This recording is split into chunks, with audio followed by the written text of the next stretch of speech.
আমার বাবাকে যখন নিয়ে যায় তখন আমার 3 বছর বয়স ছিল। আমি তখন বাবা মানে কেউ বুঝতাম না। আমি যদি তখন জানতাম আমি আমার বাবাকে হারিয়ে ফেলবো, তাহলে আমি আমার বাবাকে জড়িয়ে ধরে একটু কান্না করতাম। আমি আমার বাবাকে আর কখনো পাবো না, আমি এটা কখনো জানিনি। আর আমার বয়সটা যখন বাবার হাত ধরে ফুটপাত দিয়ে হেঁটে হাঁটা শেখায়, সেই বয়সটায় আমি আমার মায়ের হাত ধরে বাবার ছবিটা বুকে নিয়ে আমার বাবাকে দাঁড়ে দাঁড়ে খুঁজেছি, কিন্তু আমি আমার বাবাকে কোথাও পাইনি। আমি আমার বাবাকে ফেরত চাই, আমি আমার বাবার হাতটা একটু ধরতে চাই। আসসালামু আলাইকুম, আমার নাম লামিয়া আক্তার। 2013 সালের 4 ডিসেম্বর আমার বাবাকে বাসা থেকে তুলে নিয়ে যাওয়া হয়। 2013 সালের 4 ডিসেম্বর মোট 8 জনকে তুলে নিয়ে যাওয়া হয়। বসুন্ধরা থেকে সন্ধ্যাবেলায় সুমন চাচু সহ 6 জন এবং রাতে আমার বাবা সহ আরও 2 জন, মোট 8 জনকে তুলে নিয়ে যাওয়া হয়। 13 বছর হয়ে গেছে, আমি আমার বাবাকে দেখি না। বাবা কি জিনিস আমি বুঝি না।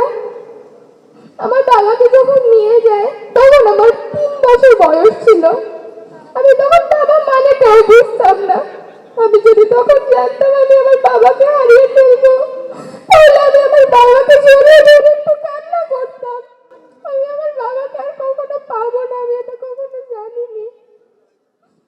আর আমার বয়সটা যখন বাবার হাত ধরে ফুটপাত দিয়ে হেঁটে হাঁটা শেখায়, সেই বয়সটায় আমি আমার মায়ের হাত ধরে বাবার ছবিটা বুকে নিয়ে আমার বাবাকে দাঁড়ে দাঁড়ে খুঁজেছি, কিন্তু আমি আমার বাবাকে কোথাও পাইনি। আমি আমার বাবাকে ফেরত চাই, আমি আমার বাবার হাতটা একটু ধরতে চাই। আমাকে আমার বাবার হাতটা ধরার সুযোগ করে দেওয়া হোক। আমি স্বেচ্ছাসেবক দলের প্রতিষ্ঠা বার্ষিকীর দিন এই মঞ্চে দাঁড়িয়েই বলেছিলাম, তারেক রহমান চাচু খুব শীঘ্রই দেশে ফিরে আমার বাবার সাথে কি হয়েছে সেটার বিচার করবে। আজ চাচু আমার পাশে বসে আছে, আজও আমি সেই একই কথা বলবো। আমার বাবা সহ আমার সকল চাচুদের সাথে কি করা হয়েছে, তাদের কি অপরাধ ছিল সেটা খুঁজে বের করবে এবং কারা তাদের সাথে এরকম অন্যায় করেছে তাদেরকে এই বাংলার মাটিতে উপযুক্ত শাস্তি দিবে। 5 আগস্টের পর তো সবার জন্য দেশ স্বাধীন হয়েছে, কিন্তু আমাদের জন্য স্বাধীন হয়নি।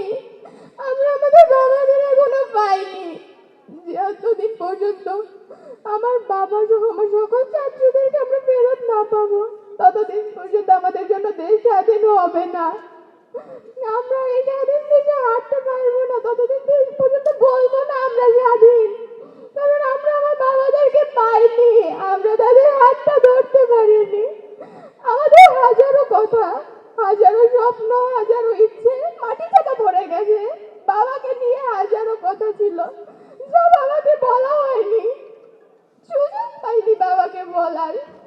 বাবাকে যখন এই কথাগুলো বলবো, বাবা তো তখন থেকেই নাই, কাকে বলবো কথাগুলো? বাবা নামক বটগাছের ছায়াটা আমাদের মাথার উপর নাই। আমি আশা করব তারেক রহমান চাচু সেই বটগাছের ছায়াটা হয়ে আমাদের পাশে থাকবে। আমার এতটুকুই চাওয়া চাচুর কাছে, তিনি আমাদের পাশে থাকুক, আমাদেরকে একটু দেখুন। আমরা বেশি কিচ্ছু চাই না, আমরা শুধু বাবার আদরটুকু চাই, আর কিচ্ছু আমাদের প্রয়োজন নেই।